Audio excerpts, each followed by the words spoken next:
The Journey of Vashu, a tale of an ice-skied dragonborn. Day 1, Fire and Ruin. The rattling of wooden wheels jolted Vashu awake. His body ached as if he had been thrown against a wall, his head heavy with confusion. The cold bit into his skin, the crisp Skyrim air unlike anything he had ever felt before. His vision was blurred, but as his eyes adjusted, the realization hit him like a war hammer to the gut. This wasn't home. The trees around him swayed under a cold wind, the cart beneath him rumbling along a dirt road. His hands were bound in rough rope, his wrists aching from the tightness of the knots. The texture of coarse fabric against his skin told him he wore prison rags. A voice broke through his daze. "You there? You're finally awake." Vashu turned his head. A blonde Nord, dressed in Stormcloak blue, studied him with interest. The moment recognition struck, panic took hold. Hidden, the execution.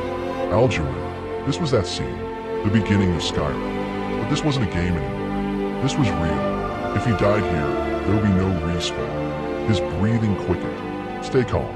Stay in character." "Where?" He swallowed, his throat dry. His voice came out rougher than he expected. "Cross the border same as us," Ralof said. "And that thief over there." Vashu's gaze shifted to the man in rags, Loker of Rorikstead, then to the one beside Ralof, Ulfric Stormcloak. His stomach twisted. This is happening. The rest of the cart ride blurred. He barely responded when Hadvar, the Imperial soldier, called out names. But when they turned to him, "Who are you?" His mouth went dry. Vashu grow. He stopped himself. "I have no tribe, no clan, no real history in this world." But they didn't press.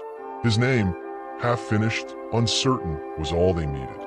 Then came Alduin, the black shadow in the sky, the roar that shook the mountains. And suddenly, the game he once played was now a nightmare he couldn't escape. He ran, through fire and death, past crumbling stone and screaming men. He fought for his survival, using an axe for the first time in his life. The weight of it, the raw impact of steel against flesh, it was nothing like pressing a button on a controller. By the time he emerged from the Helgen escape tunnel, his hands trembled, his body ached, and for the first time, the true weight of his situation set in. He was alone, stranded in a world that was never meant to be real. And yet, here he was. Day 2 to 3, Riverwood's shelter. Hadvar led him to Riverwood. Vashu accepted his hospitality, staying with Alvar the blacksmith. It took effort to stay composed. Every face he saw, every voice he heard, it was surreal. These weren't NPCs anymore. They were people, and among them was Camilla Valerius. She watched him with guarded eyes.